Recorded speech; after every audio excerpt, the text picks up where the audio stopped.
우울증에 빠진 사람들의 특징. 많은 사람들이 우울증에 대해 근본적으로 잘못 알고 있습니다. 외향적인 사람은 우울증에 걸리지 않을 거라는 선입견, 내향적인 사람이 더 위험하다는 편견들이 우리 사회에 깊이 뿌리박혀 있죠. 하지만 실제 의학적 사실은 전혀 다릅니다.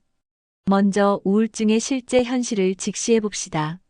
병원에서 치료받을 정도의 우울증, 즉 2주 이상 지속되는 우울증을 겪는 사람은 대략 10명 중 3명 정도입니다. 이는 굉장히 높게 잡은 수치입니다.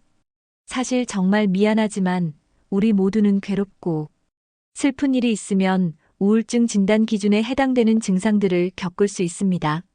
하지만 10명 중 7명은 인생에서 아무리 큰 고통과 고민이 와도 한 며칠 잠 못 자고 괴롭긴 하지만 2달, 3달 지속되는 우울증으로 발전하지는 않습니다. 그렇다면 성격과 우울증의 관계는 어떨까요? 놀랍게도 외향적이라고 해서 우울증에 덜 걸리는 것도 아니고 내향적이라고 해서 더 걸리는 것도 아닙니다. 이것은 매우 중요한 사실입니다. 외향적인 사람들을 자세히 관찰해 보면 그들은 컨디션이 괜찮을 때만 사람을 만납니다. 우리가 보는 밝고 활발한 모습은 그들이 사람들과 함께 있을 때의 모습일 뿐입니다. 그들이 혼자 있을 때는 어떨지 우리는 전혀 알 수 없죠. 더욱이 외향적이고 활달한 사람들이 우울증에 걸리게 되면 혼자 있는 것을 더욱 무서워하게 됩니다. 그래서 더 많은 사람들을 만나려고 노력하죠. 바로 이런 이유 때문에 유명인이 자살하게 되면 사람들이 항상 하는 말이 있습니다. 그럴 줄 몰랐어요. 우리는 그들의 진짜 모습을 본 것이 아니라 그들이 괜찮을 때만 보았던 것입니다. 반대로 내향적인 사람들의 경우를 살펴봅시다. 내향적인 사람들은 원래부터 혼자 있는 것을 좋아하고 사람들을 많이 만나지 않습니다. 그들은 혼자서 게임도 하고 오락도 하고 책도 읽으며 행복하게 지냅니다. 하지만 옆에서 보는 사람들에게는 우울해 보일 수 있습니다. 특히 말수가 적다면 더욱 그렇죠. 하지만 이것은 단순한 오해일 뿐입니다. 그들은 자신만의 방식으로 충분히 행복하게 살아가고 있는 것입니다. 따라서 우울증에 특별히 걸릴 수 있는 성격이나 특정한 기질은 존재하지 않습니다. 하지만 분명히 우울증에 잘 걸리게 만드는 요소들은 몇 가지 존재합니다. 이런 요소들을 이해하는 것이 우울증을 예방하고 관리하는 데 중요한 열쇠가 됩니다. 알코올 중독이나 약물 중독이 있는 경우에는 우울증에 굉장히 잘 걸립니다. 이는 매우 중요한 요소입니다. 일반적으로 우울증은 6개월에서 1년 정도 지나면 자연스럽게 나아집니다. 10명 중 7명이 그렇습니다. 하지만 알코올 중독자들의 경우는 다릅니다. 우울증에 걸린 후에도 한번 알코올 중독이 되면 술을 멈추지 못합니다. 그래서 우울증이 계속 지속되는 악순환에 빠지게 됩니다. 더욱 문제가 되는 것은 술 자체가 우리를 우울하게 만든다는 사실입니다.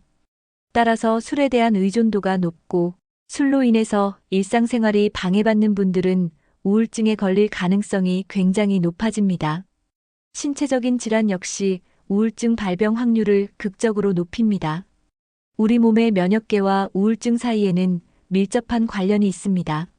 면역과 관련된 여러 인자들 중에서는 우울증을 직접적으로 일으킬 수 있는 것들이 있거든요. 그렇기 때문에 자가 면역 질환이 있다면 우울증에 걸릴 확률이 현저히 높아집니다. 만약 어떤 분이 너무 아파서 밥도 제대로 못 먹는 상황이라면 대부분 우울증에 걸릴 수밖에 없게 됩니다. 신체적 고통은 정신적 고통으로 이어지는 것이 자연스러운 현상이기 때문입니다. 불행한 사건들이 연속적으로 일어나는 것도 큰 문제가 됩니다. 예를 들어서 오래 그냥 사는 게 별로 재미없다는 정도의 가벼운 우울감에 빠져 있을 수 있습니다. 하지만 그때 불행한 일들이 겹치게 되면 그 가벼웠던 우울감은 굉장히 깊고 길게 지속되는 심각한 우울증으로 발전합니다. 그렇다면 불행에 빠질 확률이 높은 사람들은 누구일까요? 결국 충동적이고 극단적인 환상에 사로잡혀 있는 사람들입니다. 극도의 성공과 행복을 꿈꾸는 사람들은 그것이 실패했을 때 극도의 불행에 빠질 확률이 높습니다. 따라서 굉장히 충동적이고 극단적인 행복과 성공을 꿈꾸는 사람들이 불행하게 되어서 우울증에 걸릴 확률은 역설적으로 올라가게 됩니다. 하지만 우울증을 이해하는 데 있어서 가장 큰 걸림돌은 바로 우울증이라는 진단명 자체입니다. 원래 우울증은 영어로 디프레션입니다. 디프레션은 꺼지는 것을 의미합니다. 그런데 우리나라에서는 이를 우울증이라고 번역했습니다. 이 번역 때문에 많은 사람들이 자신의 상태를 제대로 인식하지 못하고 있습니다. 내가 무기력하고 기운도 없고 공부도 안 되면 당연히 내 마음이 행복할 리가 없습니다. 하지만 우리는 우울증이라고 명명해놨기 때문에 내 마음이 울고 싶어지고 죽고 싶어질 정도가 되어야 우울증이라고 생각합니다. 하지만 그게 아닙니다. 행복하지 않으면 그것이 바로 우울한 상태인 것입니다. 따라서 다른 신체 증상이나 다른 감정이 주가될 때는 나는 우울하거나 슬프지 않아라고 하면서 자신이 우울증이라는 것을 놓치게 됩니다. 우리가 가장 놓치기 쉬운 우울증의 형태들을 구체적으로 살펴봅시다. 공황 발작을 동반하는 우울증이 대표적입니다. 공황이라고 하는 것은 가슴이 두근거리고 숨이 막히고 가슴이 답답합니다. 그리고 나서 어떨 때는 구역질이 날 것 같기도 하고 어지럽기도 하고 온몸이 화끈거리고 몸이 흔들리며 이러다가 잘못될 것 같다는 생각이 들고 정신도 멍해집니다. 보통 몇 분에서 1시간까지 지속되면 공황이라고 합니다. 이런 증상이 생기면서 당연히 잠도 안 오고 무기력해지고 집중력도 떨어집니다. 사실 이런 경우에는 우울증의 진단 기준을 모두 충족하지만 이분들은 너무 불안하고 힘들기 때문에 자기는 우울증이 아니라고 생각합니다. 오히려 우울증 진단에서 중요한 것은 자꾸 우울증인데 우울증이 아니라고 생각하는 것을 교정하는 것입니다. 또 다른 놓치기 쉬운 형태도 있습니다. 보통 대부분의 우울증은 고민과 번민으로 나타납니다. 하지만 어떤 경우에는 고민과 번민에 대한 마음의 증상은 아주 낮은데 굉장히 몸이 둔하고 아침에 일어나는 것도 힘들고 자주자주 피곤합니다. 불면증이라고 하지만 실제로는 잠이 늦게 들 뿐이지 자는 시간 전체는 늘어납니다. 그리고 의욕도 없고 집중력도 떨어져서 실제로 능력이 저하됩니다. 그러다 보니까 제대로 하는 게 없는 것 같습니다. 하지만 이분들은 본인이 우울증이라고 생각하지 않습니다. 본인이 무기력하다고는 생각하지만 당연히 이런 상태는 행복하지 않으니까 우울한 건데도 나는 우울하거나 슬프지는 않다고 생각하게 됩니다. 따라서 내 생각에 내가 우울하거나 슬프거나 눈물이 나거나 죽고 싶지 않더라도 일단 2주 이상 나의 컨디션이 다운되고 왠지 내가 평소와 같지 않은 상태인데 그것이 내과적인 질환으로 설명할 수 없다면 그리고 지금부터 말씀드리는 증상들 중 하나라도 해당된다면 우울증을 의심해봐야 합니다.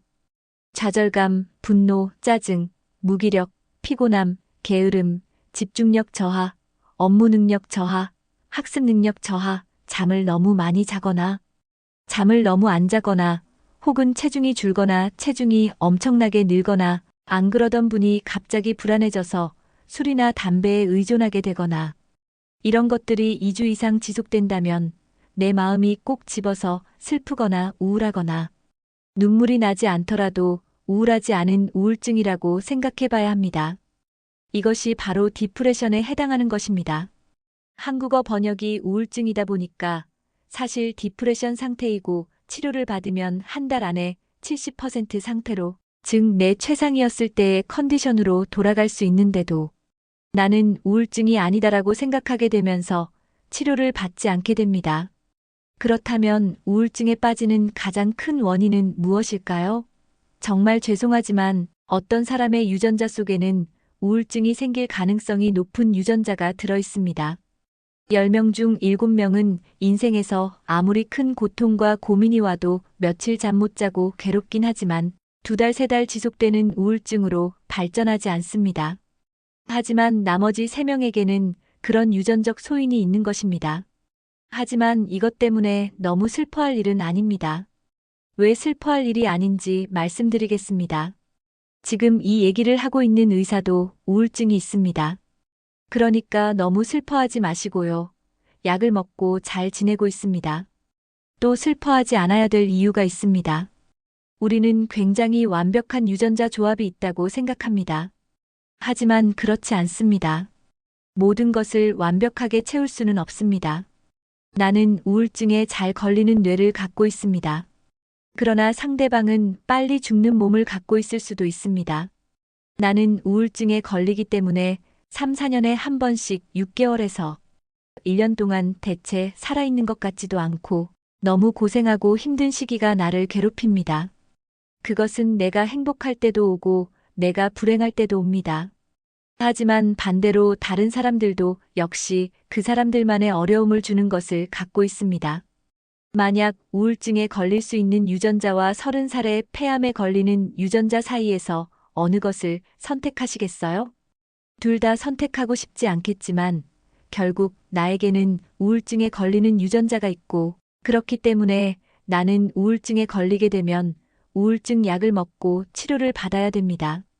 하지만 그렇다고 해서 다른 사람들이 모두 완벽한 것은 아닙니다.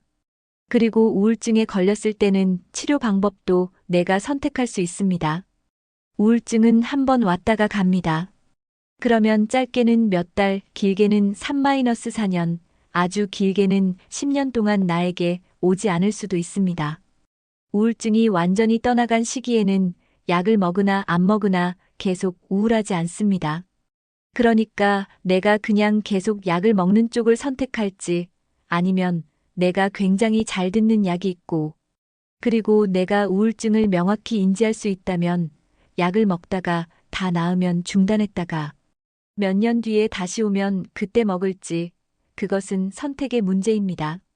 그리고 사실 약을 먹지 않아도 10명 중 7명은 6개월에서 1년 지나면 나으니까요.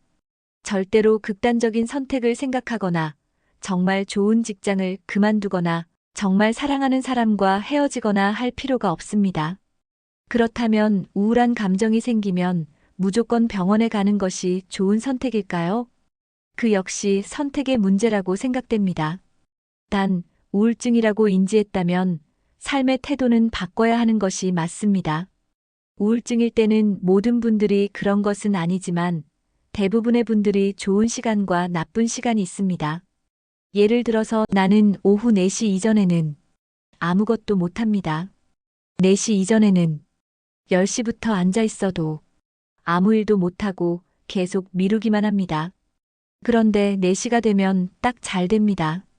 그러면 그때 나는 4시 전까지는 일을 안 하면 됩니다. 괜히 앉아서 안달복달하는 것이 아니라 4시 이후에 일을 하면 되는 것입니다. 만약 내가 선택이 가능하다면 우울증일 때 어떤 분들은 늦게 자고 늦게 일어나는 것이 최고입니다. 왜냐하면 나는 한 9시나 10시가 되면 컨디션이 좋아지고 밤 12시가 되면 우울증이 없는 것처럼 좋아집니다. 내일은 뭐든지 할 수 있을 것 같습니다.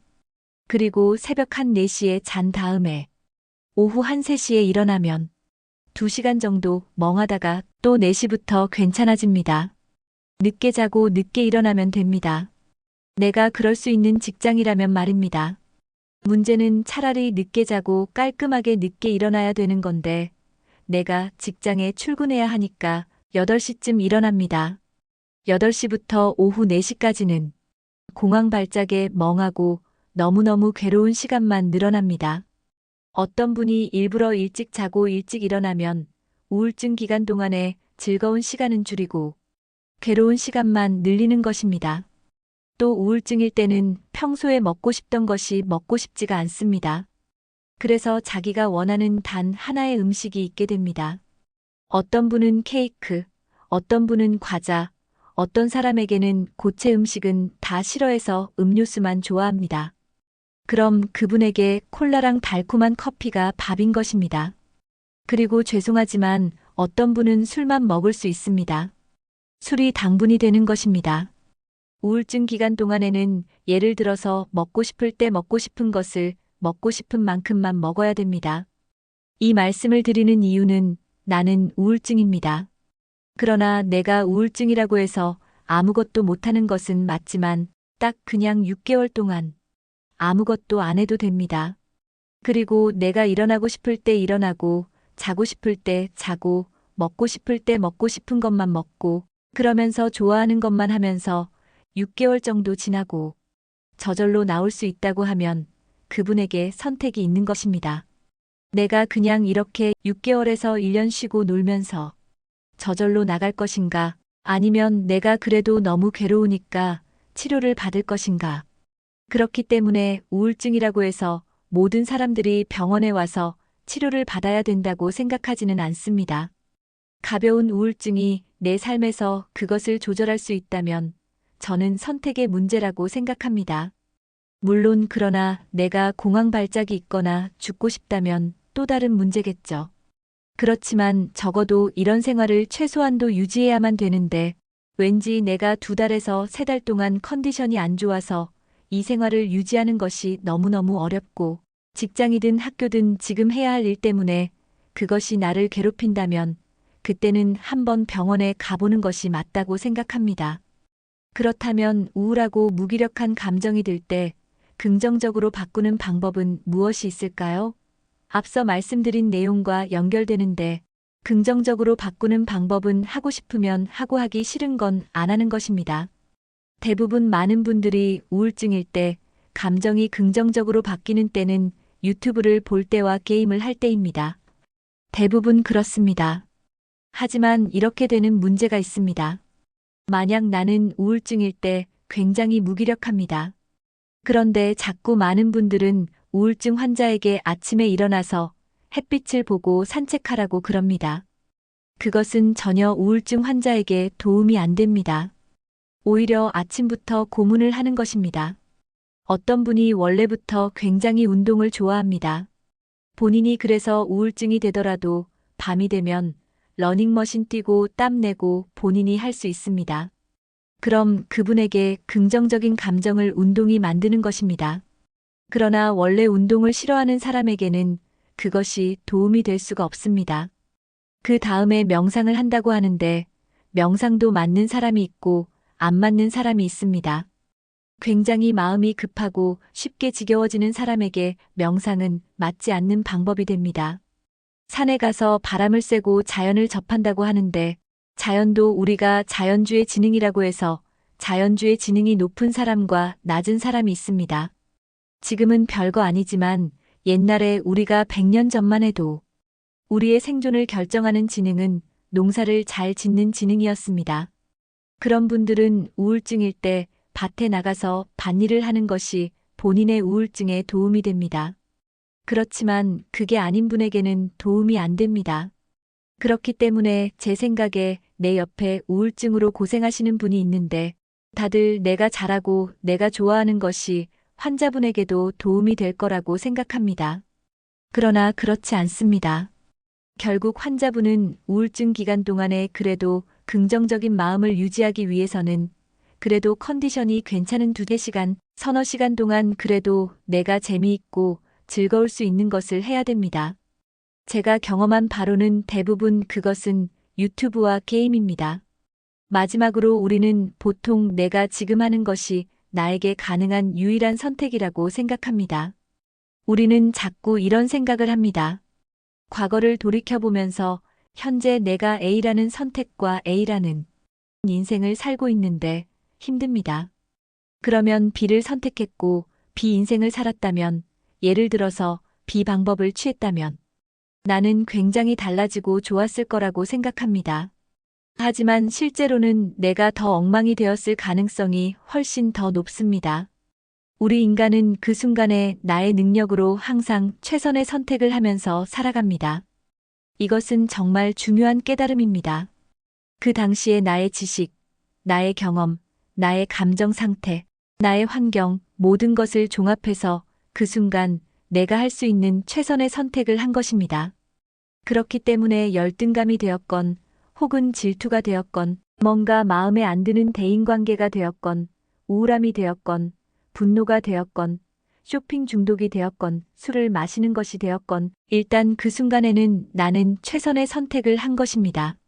내가 아니라 그 누가 나와 똑같은 환경에서 자라고 똑같은 모습을 하고 똑같은 시간에 있었다고 한다면 그 사람도 나보다 더 잘해낼 수 없었을 것입니다. 이것을 이해하는 것이 자기 자신을 용서하고 받아들이는 첫걸음입니다. 우울증이라는 것은 결국 우리 삶의 일부입니다.